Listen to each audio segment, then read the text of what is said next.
Bon, nous allons commencer donc pour le deuxième sous-thème, enrôlement des électeurs et la cartographie électorale. Alors les intervenants, c'est le professeur Njoli. Je vais commencer par présenter le président de la Commission électorale nationale indépendante, M. Corneille Nangaa, qui semble être adulé par les étudiants. Alors, vous savez, le président Nangaa est un expert international bien connu en matière de gouvernance démocratique. Il est un enfant de l'UNIKIN, donc il a fait ses études ici en sciences économiques pour les parachevés au Ghana, où il a eu la licence en sciences économiques. Alors, à ma gauche, c'est un collègue que vous connaissez puisqu'il est professeur ordinaire à la faculté ici. Le professeur Njoli est spécialiste des questions de droit public. Alors, je commence par le professeur Njoli. Vous avez 15 à 20 minutes, professeur, on va chronométrer, et vous serez suivi par le président Nangaa. Vous avez la parole, professeur. Merci beaucoup, monsieur le doyen honoraire et cher aîné professeur Bakandeja Pungou, camarades et étudiants, permettez-moi de vous saluer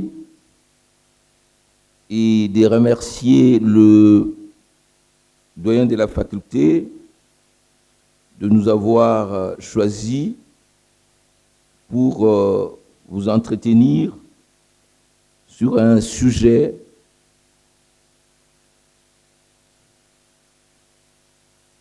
autour de l'enrôlement des électeurs et la cartographie électorale dans la dynamique électorale congolaise. Ces sujets très techniques me pousse d'abord à me renvoyer dans ma matière traditionnelle, à savoir le droit constitutionnel. Ce n'est pas parce que je suis enseignant du droit constitutionnel que je dirais que la Constitution est la mère de toutes les lois. C'est la loi de loi.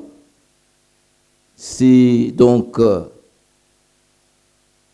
ce texte fondamental qui socle la matière qui va faire l'objet de notre échange de cet avant-midi.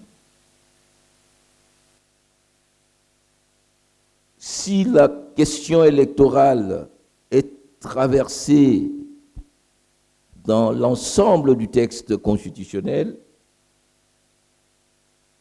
nous disons que c'est à l'article 5 particulièrement de notre Constitution que nous plaçons la clé de voûte de cette matière. Que dit cet article 5? La souveraineté nationale appartient au peuple. Tout pouvoir émane du peuple, qu'il exerce directement par voie de référendum ou d'élection et indirectement par ses représentants. Cette disposition constitue à nos yeux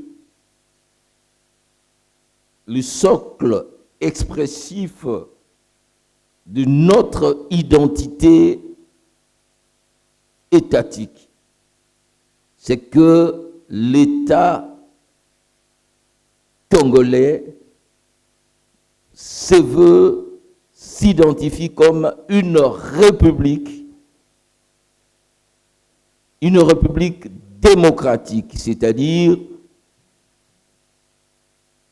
un État dont la substantialité et la démocratie. Et cette substantialité se décline dans l'architecture du pouvoir, de sorte que l'accès au pouvoir en République démocratique du Congo s'est fait essentiellement par voie des élections. Et notre architecture électorale comprend 11 scrutins.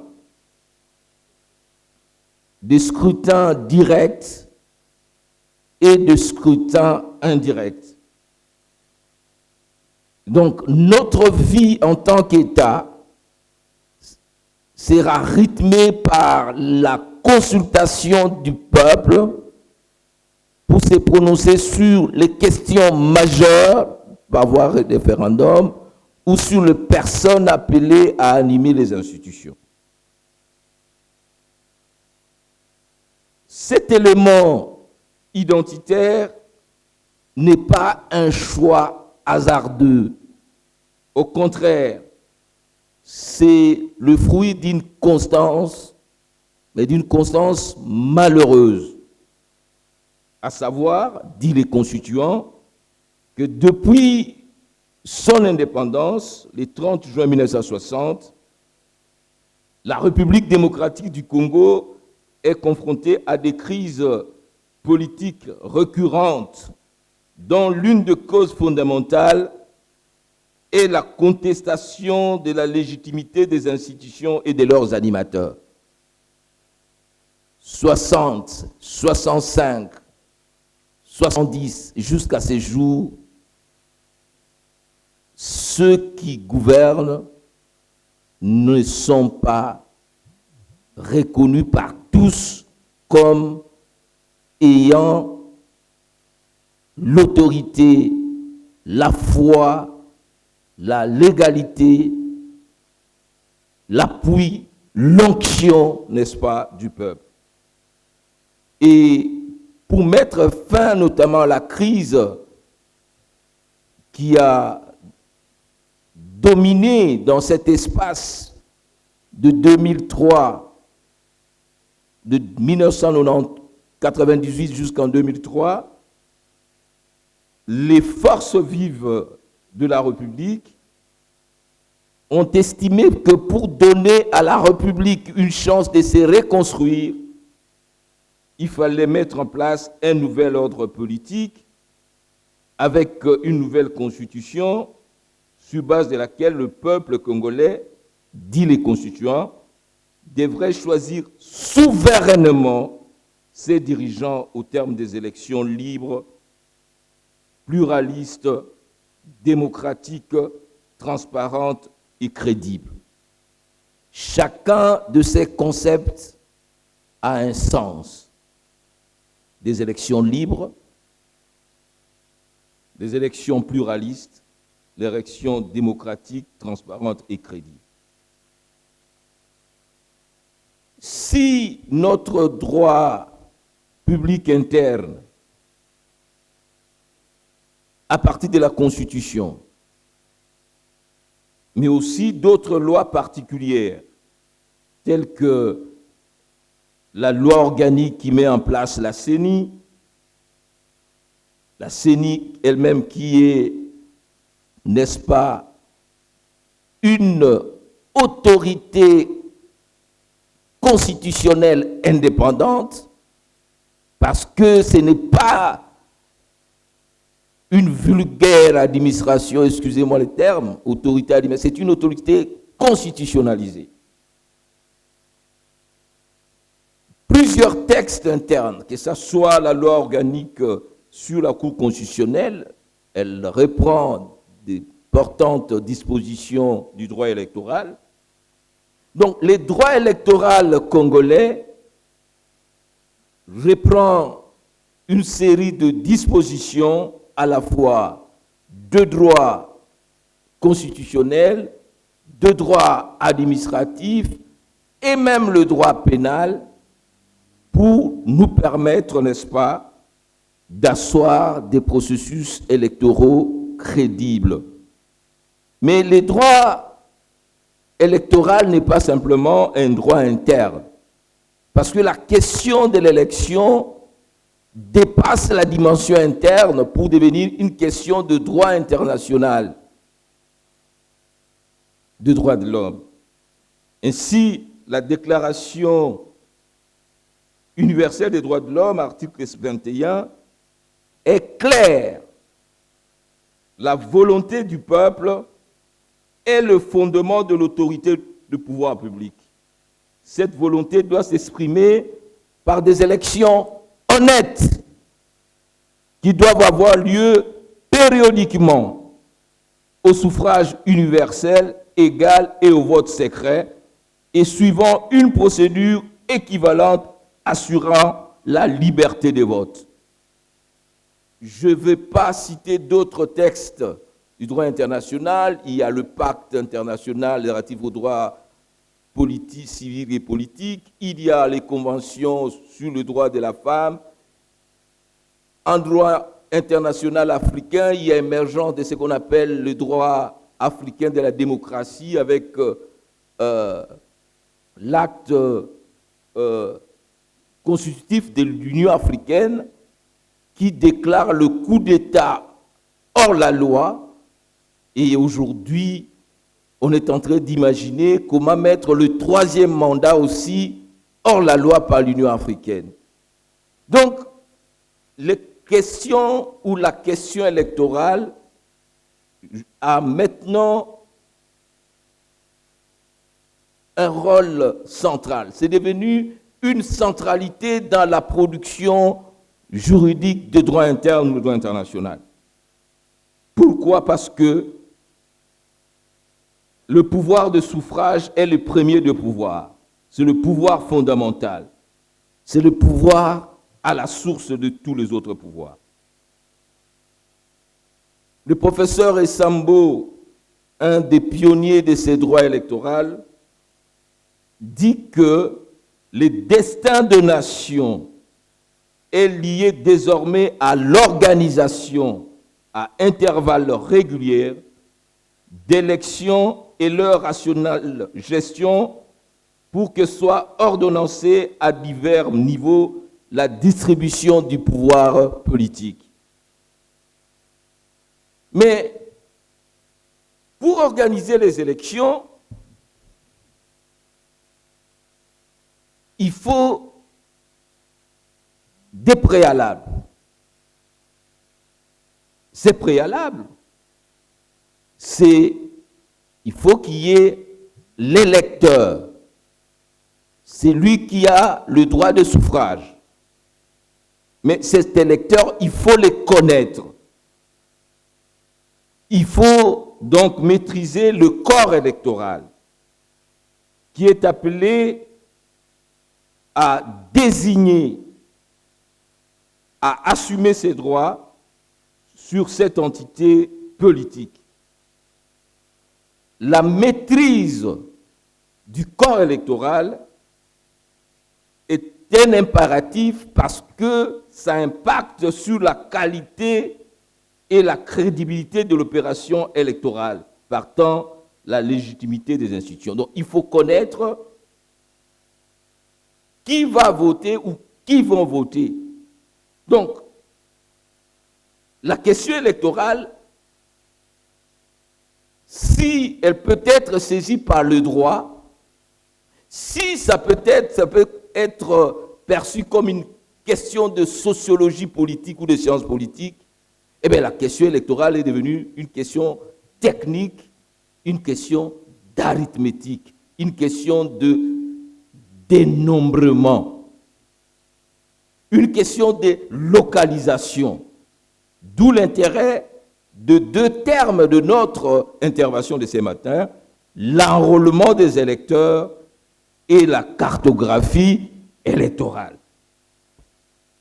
Je dois vous avouer que lorsqu'on m'a dit que je devais intervenir avec le président de la CENI, j'avais dit au président, au doyen, mais il faut laisser le président de la CENI parler de cette question seul.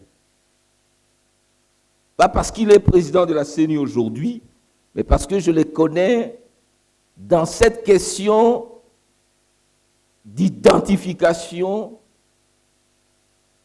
d'enrôlement, de maîtrise biométrique. Je l'ai rencontré pour la première fois en train d'expliquer cette question dans un pays africain. Et je lui disais, je suis sûr que tu vas devenir le président de la commission électorale africaine.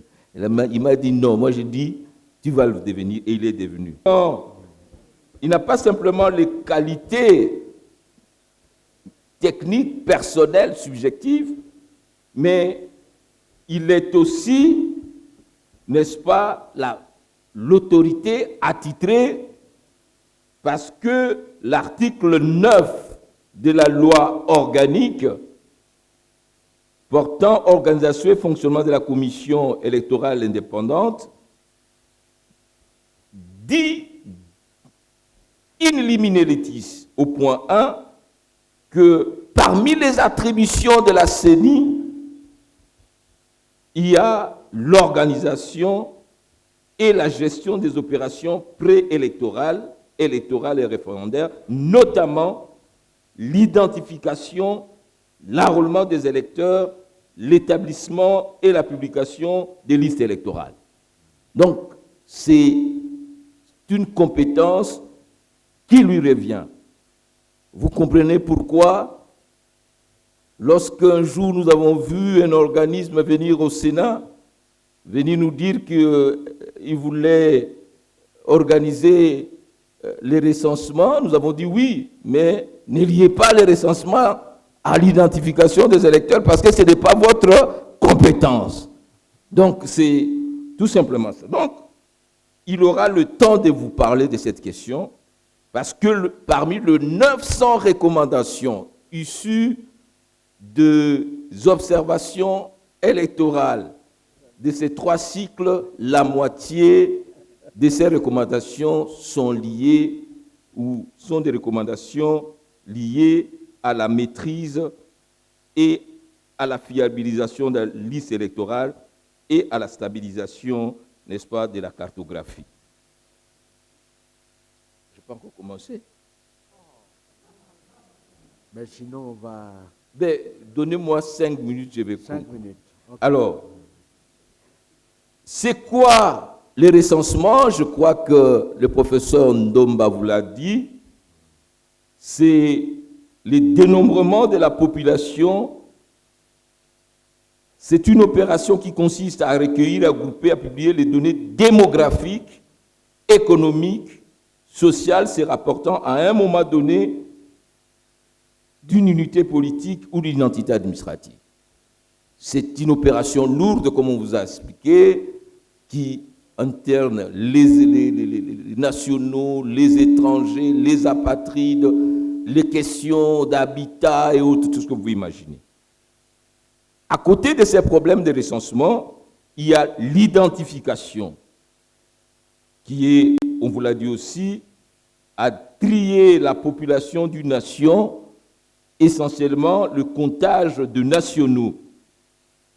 Et enfin, l'enrôlement, qui est une opération strictement électorale, est l'inscription des nationaux au rôle électoral de la population. Donc, il s'agit de détermination des personnes en âge de voter et qui se seront identifiées et qui se seront reconnus comme électeurs et à qui on donne donc une carte d'électeur. Alors,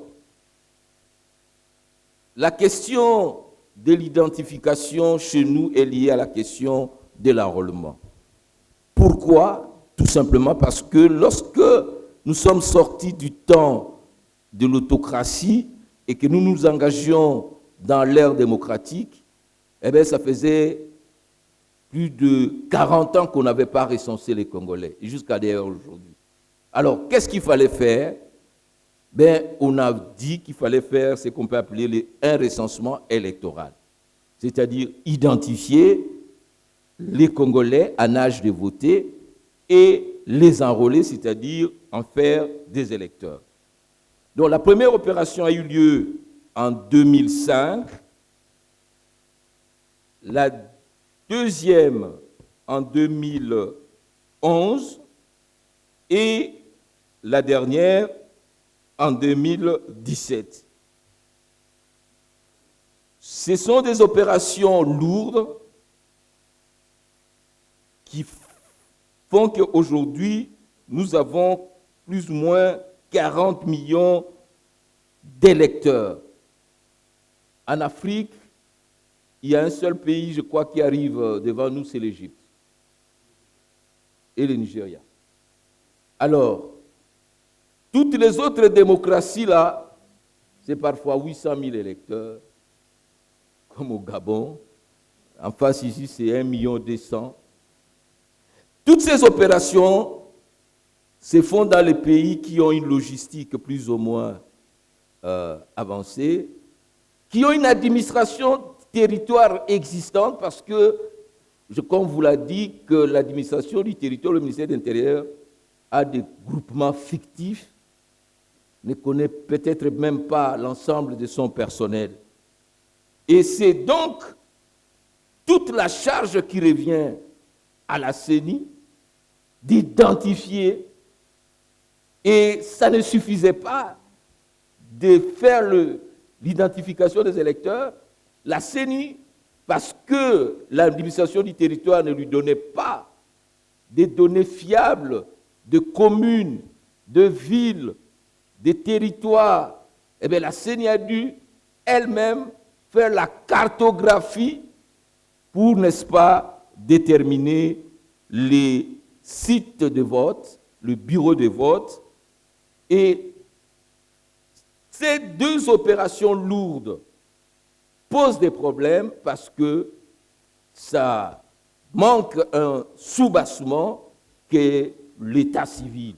Donc, ce sont des opérations qui ne sont pas ancrées et qui posent des problèmes, même si on recourt à des techniques aussi pointues que la biométrie.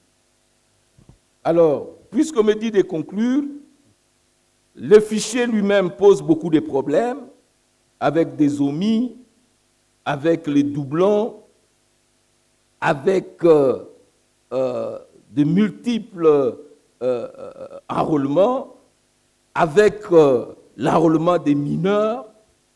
Cet enrôlement des mineurs est le fruit des politiques qui veulent gonfler le nombre de leurs électeurs et obtenir ainsi plus d'électeurs. Je vous dis par exemple que notre fichier donne un nombre assez élevé d'électeurs à l'Est et au centre plus ou moins, mais à l'Ouest c'est faible. Donc tous ces éléments d'injustice électorale, de cartographie imparfaite, retentissent sur la confiance et l'acceptation des résultats.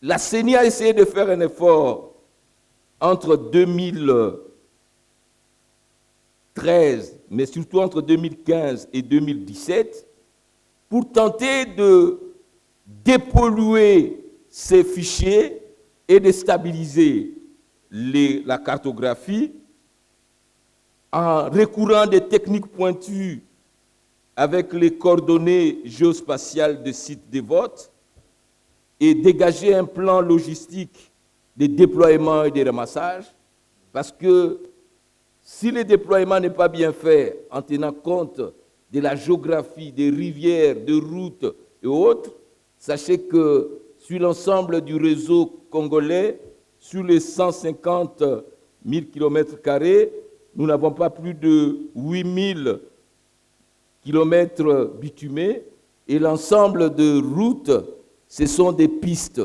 Et on retrouvait donc des machines à voter sur le vélo ou sur la tête ou tout simplement dans les paniers de maman.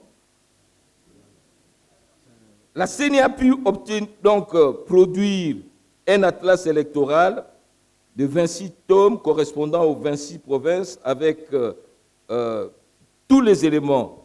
Mais en conclusion, les élections et surtout l'enrôlement ou la cartographie sont les miroirs de ce que nous sommes un État.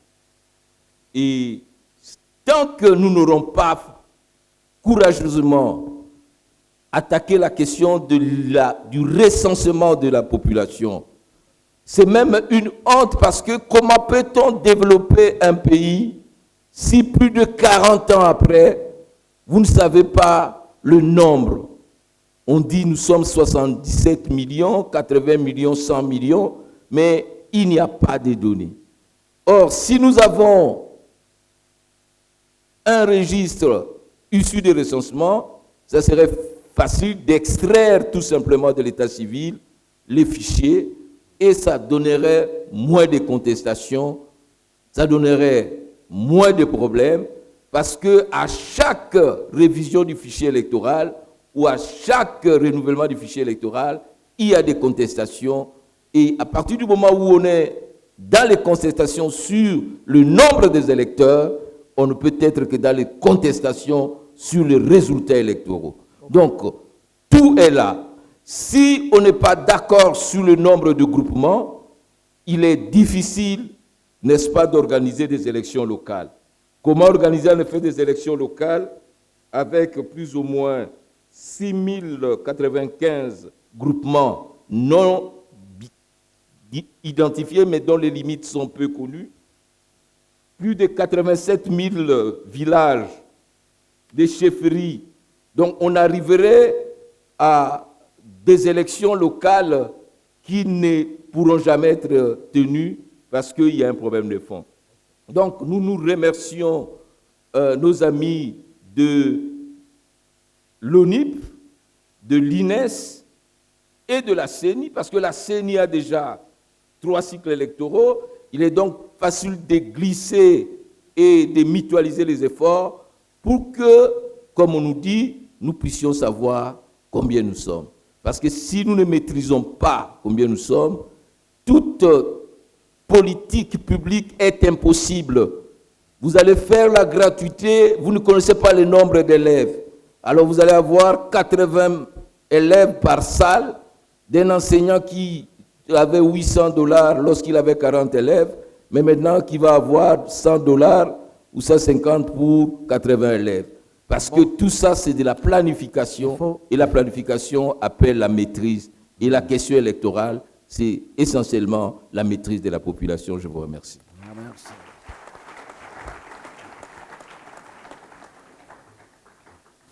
Bon, je n'ai pas résumé le professeur Njoli, mais je pars simplement de la disposition principale de la Constitution, l'article 5, qui montre bien que c'est un pays qui vit avec des élections. Et quand vous comprenez les problèmes qu'il y a, donc les problèmes partent de la Constitution qui prévoit des élections, 11 scrutins, qui n'a jamais organisé les 11 scrutins, et qui explique qu'il y ait les contestations. Les contestations sont liées à la non-maîtrise du fichier électoral sur lequel il a suffisamment insisté.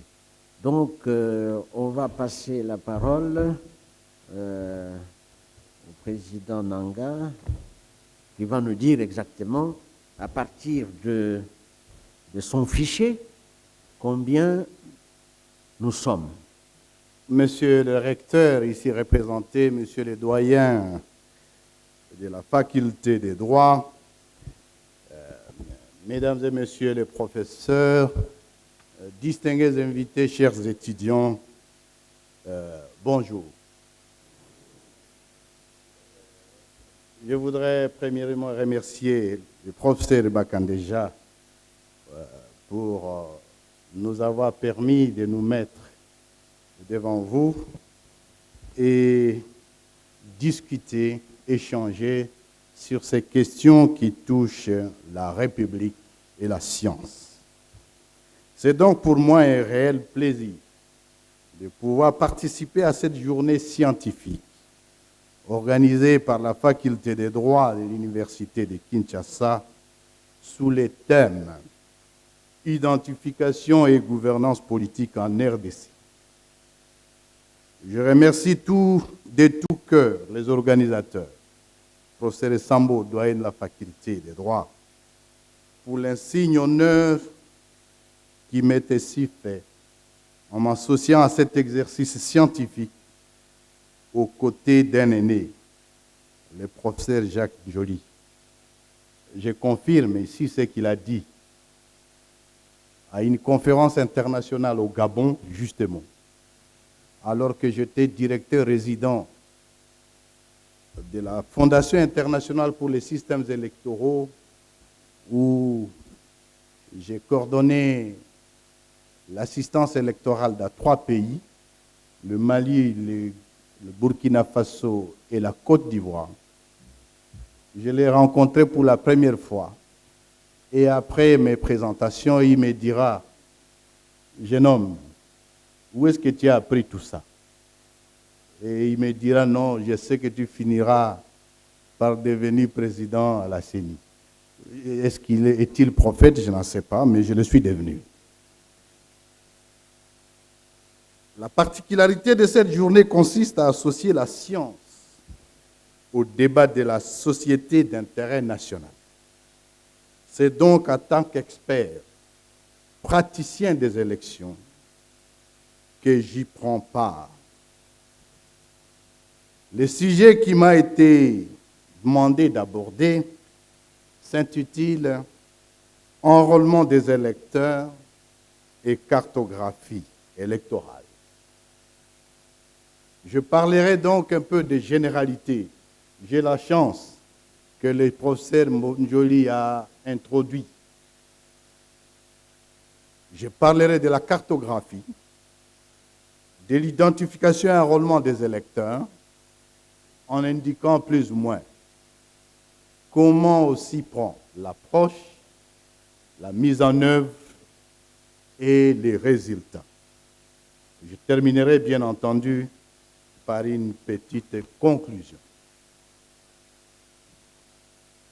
De la Commission électorale nationale indépendante, institution d'appui à la démocratie chargée de l'organisation du processus électoral notamment, et c'est bien de les noter, enrôlement des électeurs, tenue du fichier électoral, opération de vote, dépouillement et référendum. Elle assure la régularité du processus électoral et référendaire. Article 211 de la Constitution. Il est bon de les mentionner, j'ai souhaité les mentionner pour éviter tout amalgame. Oui, comme on va le voir, des questions se posent aujourd'hui. Est-il possible de tenir les délais constitutionnels de 2023? Et il n'est pas facile d'être à notre place. Parce que des fois, avant même que vous ne preniez la parole, il y a déjà des questions qui vous attendent. Vous l'avez vu ici, professeur, avant que vous ne m'invitiez, il y avait déjà des questions qui étaient là. De ce point de vue, la CENI est une institution, émanation de la Constitution. Si bien qu'en 2023, il y a des stratégies en cours qui procèdent ou qui proposent aujourd'hui, et la CENI l'avait proposé, la mutualisation des efforts et des ressources en ce qui concerne les 3 types de recensement. Le directeur de l'ONIP les a énumérés. Recensement scientifique, recensement administratif et recensement électoral. Du processus électoral que nous appelons au jargon électoral, nous dirons le cycle électoral. Ce cycle est subdivisé à 3 parties. Les préalables, comme a indiqué le professeur, donc les activités préélectorales, les activités liées au scrutin, donc les activités électorales, et enfin les activités post-électorales. Vous verrez que les activités préélectorales prennent pratiquement 90% de ce qui doit être fait pour la tenue des scrutins. Ces activités sont les suivantes. 1. La cartographie. 2. L'enrôlement des électeurs. 3. La répartition des sièges. 4. L'inscription des candidatures. Dès qu'on a les candidats inscrits, on se lance dans les activités liées au scrutin. C'est le scrutin lui-même et les résultats. Vous verrez que le scrutin lui-même et les résultats, ça ne prend pas plus de 10 jours. Mais je vous dirais que c'est la partie la plus sensible. Et enfin, il y a les activités post-électorales, dont notamment, et qui ne sont pas négligeables, le contentieux électoral, mais surtout les évaluations qu'on néglige, mais surtout aussi les réformes. Tout le monde parle aujourd'hui des réformes. Nous sommes justement à cette période.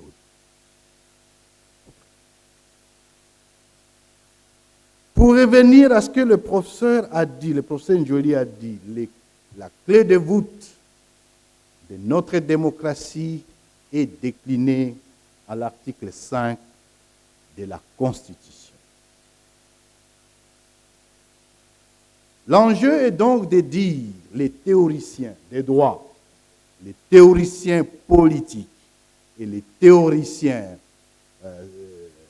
sociaux, ils émettent les principes dans la Constitution et dans les lois et même dans les textes réglementaires. L'enjeu maintenant étant de dire comment transformer ces principes en réalité.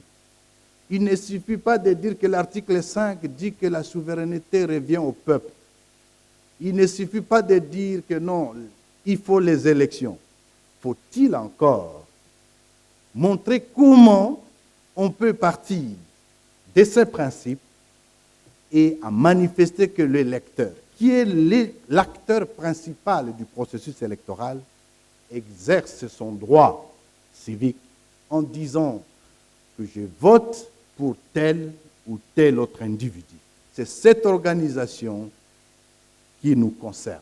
En République démocratique du Congo, d'où sommes-nous partis? C'est pourquoi, avant de parler de la cartographie et de l'enrôlement, je voudrais vous donner les contextes historiques. Le professeur Njoli a passé en revue une partie de ces éléments. Le contexte est le suivant. Nous sommes en fait dans les années 90 devant une situation de crise chronique de légitimité. Le préambule de notre Constitution le répète. Deuxième élément, instabilité institutionnelle résultant des conflits armés. Dans les années 90 et 2000, en ces débuts, le pays est morcelé pratiquement. Une partie est contrôlée au nord par le mouvement rebelle MLC, à l'est et au nord-est, le RCD, alors que l'autre partie est contrôlée par le gouvernement, par le gouvernement. Mais bien entendu, même au sein de ces éclatements, il y a encore d'autres mouvements qui naissent au nom des groupes armés et consorts. Mais l'élément le plus important et l'élément central, c'est surtout la méfiance des acteurs. C'est dans la foulée qu'interviennent les négociations et l'accord global et inclusif de Sun City en 2002. Plusieurs résolutions sortent de cet accord. je vais vous épargner d'autres résolutions. Je vous parle de ce qui concerne le processus électoral. Les élections sont ainsi instituées comme seul mode d'accès au pouvoir d'État.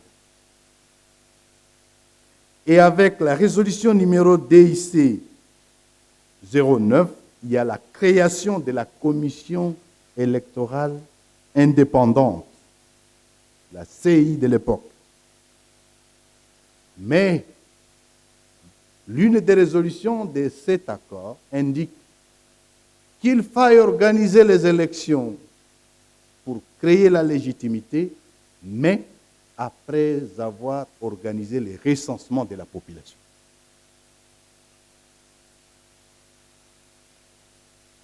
Pour mettre en musique ces résolutions, il y a des contraintes qui se posent. Malheureusement, certaines de ces contraintes demeurent jusqu'à aujourd'hui, où elles sont encore d'actualité.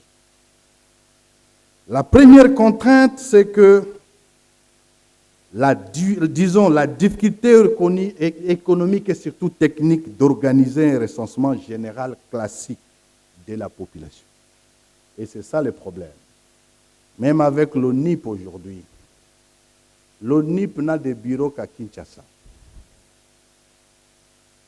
La question est de savoir comment techniquement peut-elle arriver à atteindre la population qui se trouve à Bassankous, à Ikela, à Lusambo et consorts. Peut-on le faire en 2 ans? Nous allons échanger là-dessus. Deuxième contrainte, c'est la durée relativement brève de la période de transition. En effet, à Sun City, on dit que la transition va durer 2 ans. Peut-on réellement organiser le recensement en 2 ans? Une autre parenthèse, c'est que le dernier recensement est organisé en fait en 2084.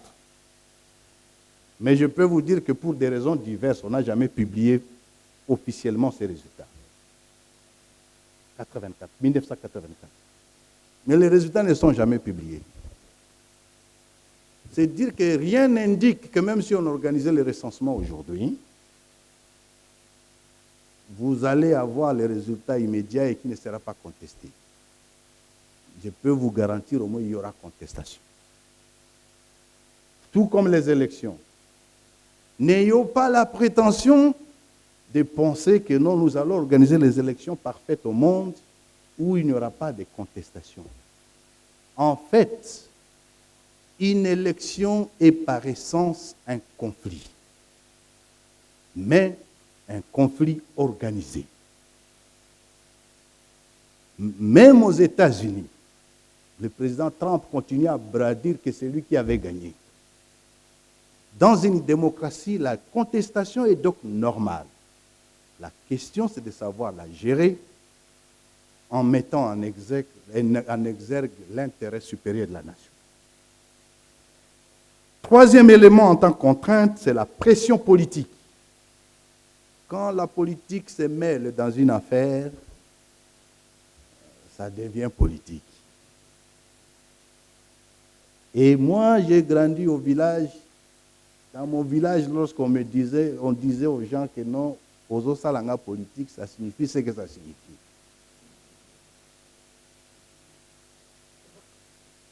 Comment dès lors organiser les élections dans ces contextes-là et faire face aux contraintes dont je viens de parler tout à l'heure?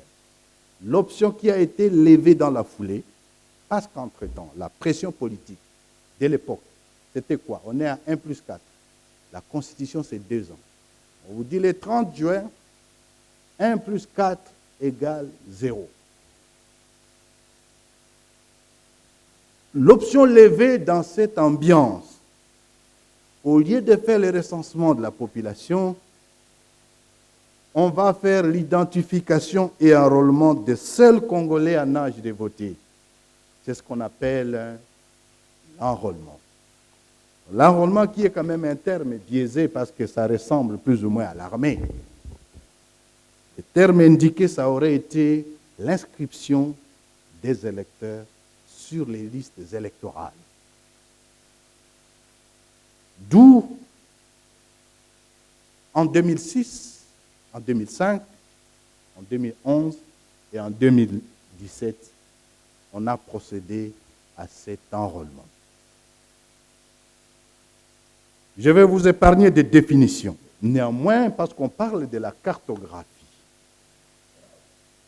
La cartographie n'est qu'un ensemble d'opérations ayant pour objet élaboration, rédaction et édition des cartes. Ces cartes présentent deux notions fondamentales, c'est-à-dire la position et l'information qui y est rattachée. Pourquoi nous le disons? Parce qu'en fait, un électeur, c'est celui que nous visons et c'est l'acteur principal du processus électoral. Cet électeur n'est pas un électron libre, c'est un sujet de droit au centre du processus. Son identification et sa localisation est donc l'élément principal qui détermine la suite du processus. 2. Il faut connaître la circonscription électorale. Et dans notre pays, c'est une chance que la circonscription est calquée sur le découpage des entités administratives. Et c'est ce que le professeur a dit. La difficulté à l'époque, c'est qu'on ne connaissait pas le nombre d'entités. Mais aussi, après avoir connu l'électeur et délimité la circonscription, il y a des algorithmes nécessaires qui sont là pour indiquer comment on va répartir les nombres de sièges par circonscription. La cartographie est donc un préalable pour l'inscription des électeurs à la suite d'un processus électoral. Et la suite d'un processus électoral. Et c'est ce qui a été fait. Je voudrais néanmoins vous dire, avant de vous présenter les résultats de notre cartographie, qu'il y avait paradoxe pour la question de cet enregistrement des électeurs en 2006 et en 2011. Le paradoxe, c'était quoi? Le fichier est constitué alors que la cartographie n'est pas là. La conséquence est claire. Les élections locales ne sont jamais organisées parce qu'on ne connaissait pas le nombre d'entités. Il y a eu une mauvaise répartition des centres d'inscription. Vous irez dans certains villages où on se plaignait que les électeurs devraient faire 70 km pour avoir sa carte. Mais aussi la désorientation des électeurs. Le jour des votes, les électeurs qui se pointent, mais ils se pointent à un bureau, vous disent qu'on n'a pas votre nom sur la liste. En réponse, bien entendu, à ces paradoxes, la CENI a donc produit de 2014, à partir de 2014, la cartographie électorale. Je vous épargne de comment on a ce qui a été fait pour gagner du temps, mais je vous en donne le résultat. Résultat de notre cartographie. Ce qu'il faut d'abord savoir, la CENI est à ce jour la seule institution de la République à disposer d'informations géospatialisées fiables et actualisées sur les entités administratives et électorales de la RDC, prélevées in situ, c'est-à-dire que ce n'est pas de la théorie. On a envoyé sur le terrain 7200 techniciens avec des outils appropriés qu'on appelle, c'est ça, des Garmin, pour prélever point par point les points coordonnés de chaque entité pour en dégager des polygones que je vais vous présenter tout à l'heure. Premier résultat de la cartographie, une base de données géoréférencée d'environ 1 200 000 waypoints. Ce sont des coordonnées GPS décrivant et représentant les entités administratives et électorales de la RDC. Limites, polygones et repères. Deuxième résultat, c'est la stabilisation des entités. Les entités sont désormais stabilisées. C'est-à-dire le pays, on connaît aujourd'hui, grâce à ce travail, que la République est unique RDC. Elle a 26 provinces. Elle a 145 territoires, 33 villes, 470 secteurs, 264 chefferies, 311 communes, 5 910 groupements, 2815 quartiers et plus ou moins 84 000 villages. C'est ça la topographie de la CENI, de la RDC. Pourquoi on parle des villages en plus ou moins? Parce que le village est une entité instable. Vous irez dans certains endroits du pays où vous trouvez que les gens se sont regroupés autour d'Mbinzo ou autour de Chenilles. Et quand la saison passe, ils vont chercher maintenant autre chose et le village disparaît. Donc, ce sont des phénomènes et ces données sont aujourd'hui à la disposition de la République. Beaucoup de chercheurs, surtout en droit, peuvent les consulter étant disponibles. Quatrième résultat, c'est un atlas électoral. L'atlas, le professeur Njoli en a parlé. Vous avez ici un atlas complet subdivisé en provinces. Je vais tirer par hasard. J'ai par exemple ici la province de la Chopo. Vous verrez que non, cet atlas est disponible dans le pays. Il indique que dans la province de la Chopo, quels sont les territoires, quelles sont les villes, quelles sont les communes, quelles sont les chefferies, quels sont les secteurs, quels sont les groupements, quels sont les villages. Avec des indications sur les polygones de chaque entité, c'est-à-dire les limites, ça passe par tel ou tel endroit. Il est disponible, nous avons amené un exemple pour la faculté, un exemplaire pour la faculté, et c'est ce que nous avons voulu vous donner.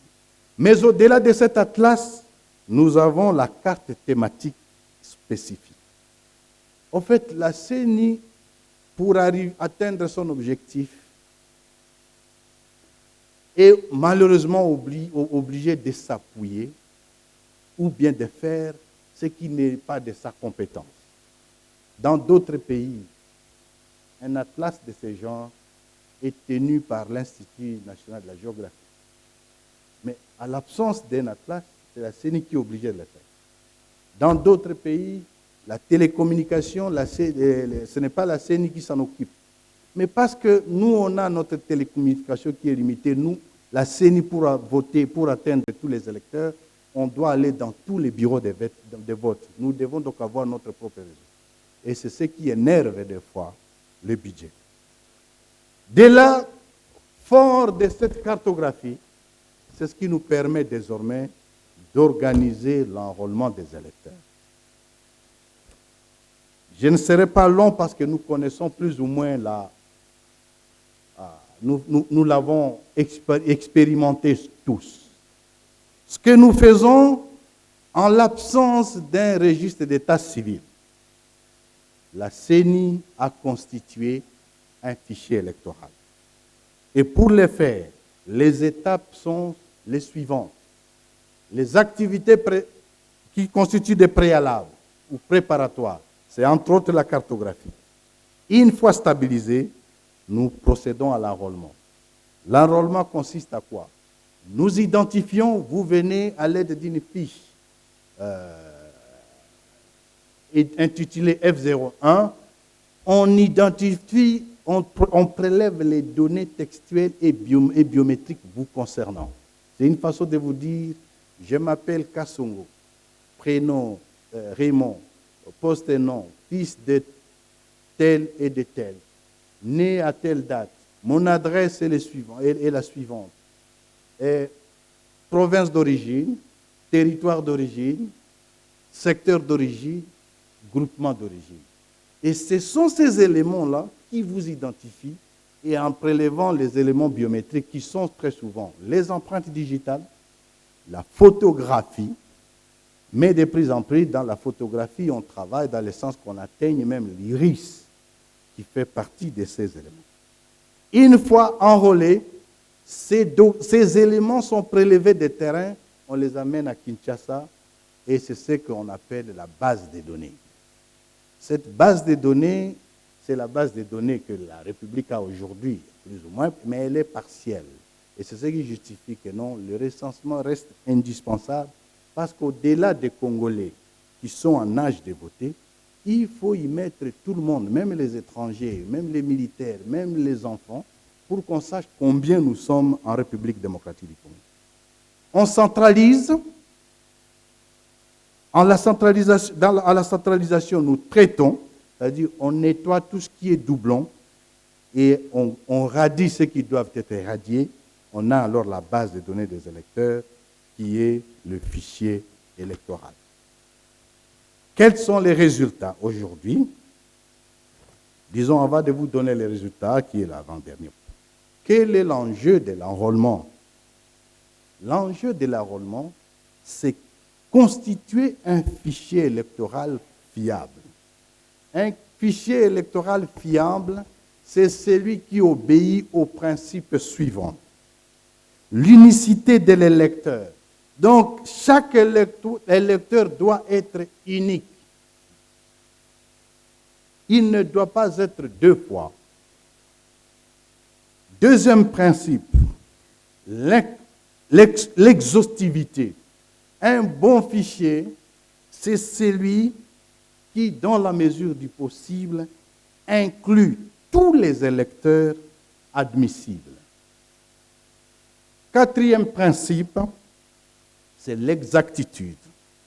Les données sur les électeurs doivent être collectées correctement. Parce que si vous dites Kassongo, il est différent de Kassonga. Si vous dites que ce sujet Kassongo habite telle avenue dans tel quartier, il est probablement différent d'un autre Kassongo qui a le même nom, mais qui habite ailleurs. Et enfin, le dernier principe, c'est l'inclusivité. C'est-à-dire l'inscription ne doit pas être discriminatoire à l'égard de certains groupes et catégories identifiables.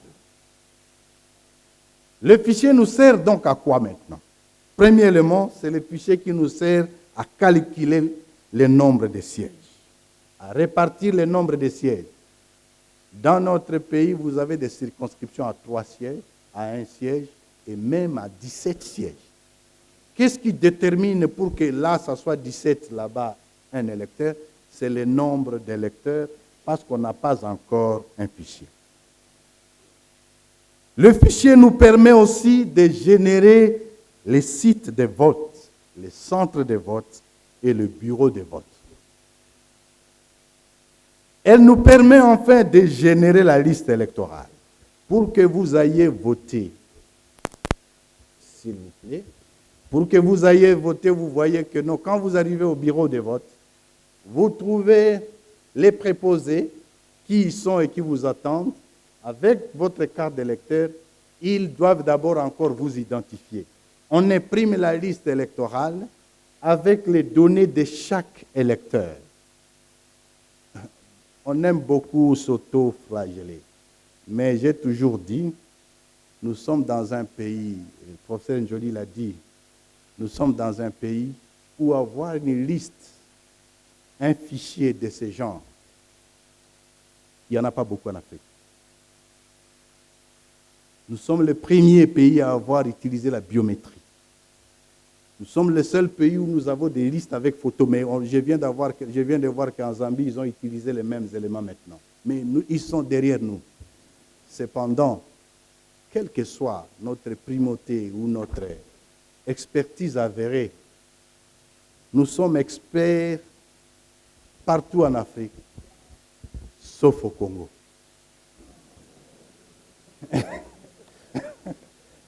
Et professeur, vous l'avez dit, à votre introduction que j'ai beaucoup appréciée.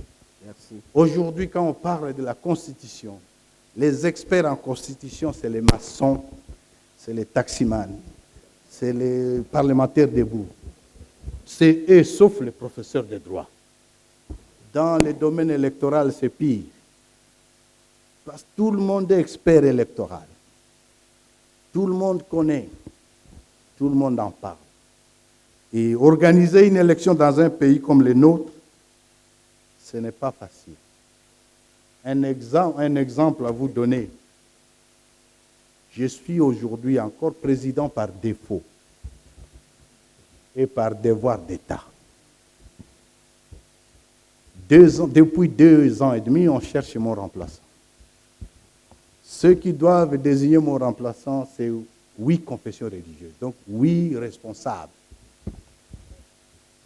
universitaires, assistés du Saint-Esprit.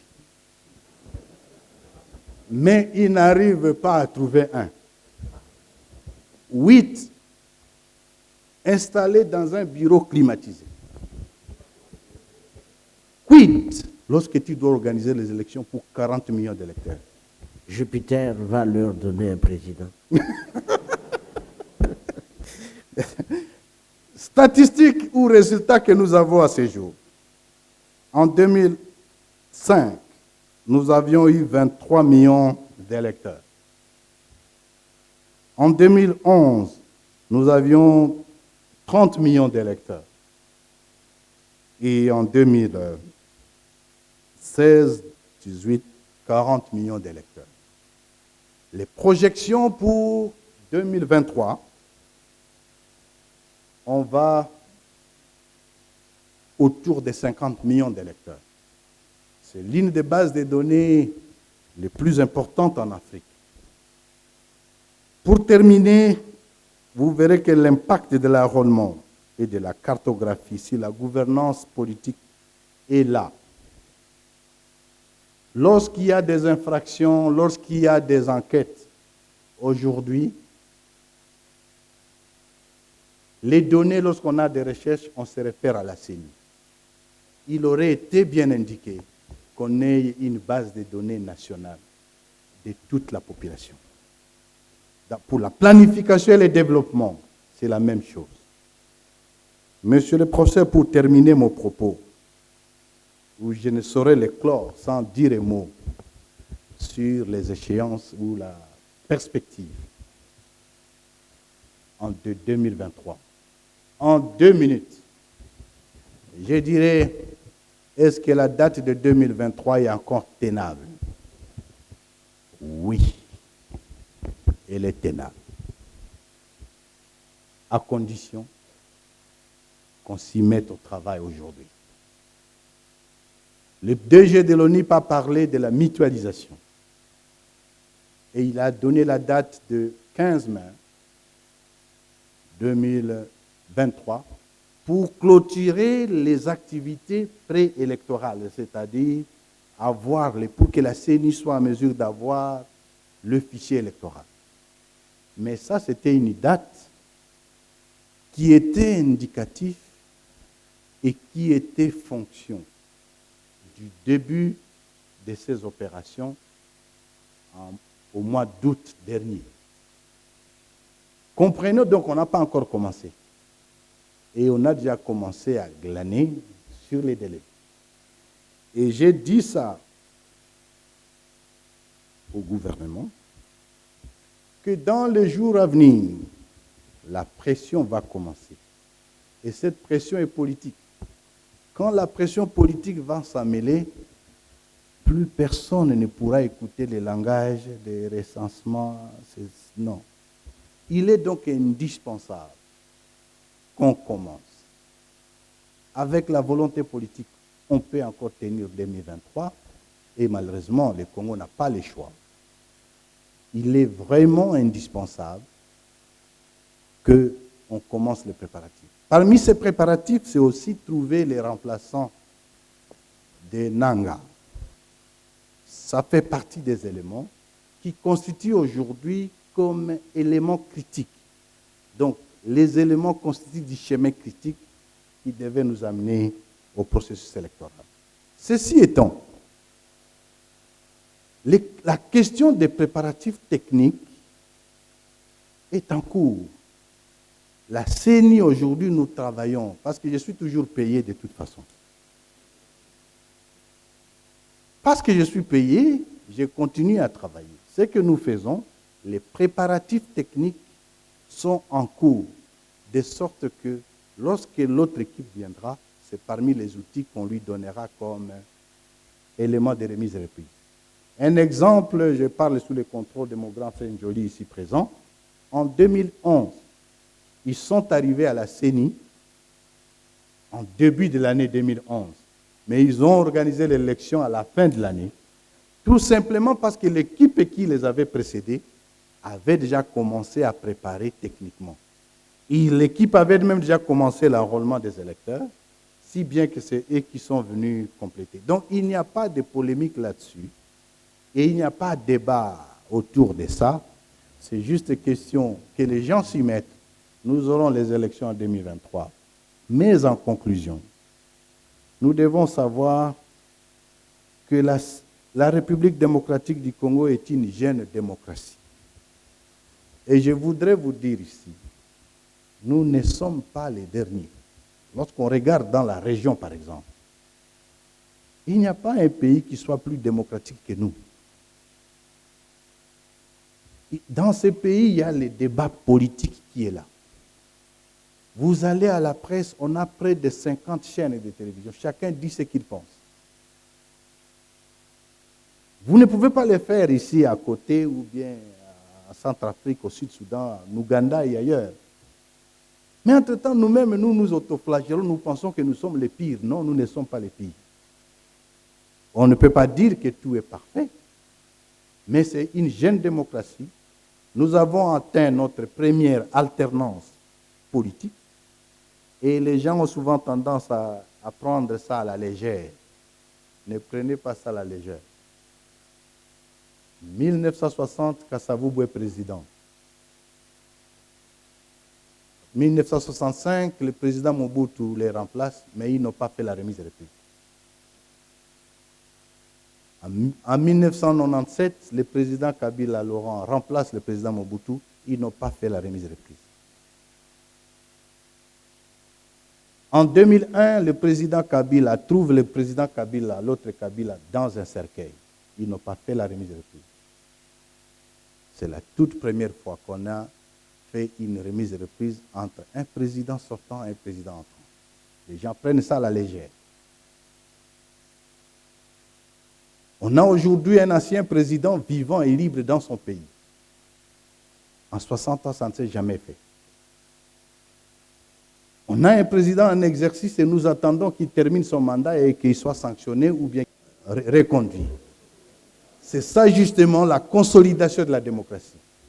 Entre-temps, les gens crient en disant non, non, ce n'est pas bien. Non, tout n'est pas bien fait. Les questions viendront et nous restons à disposition tout en vous remerciant encore pour cet acte.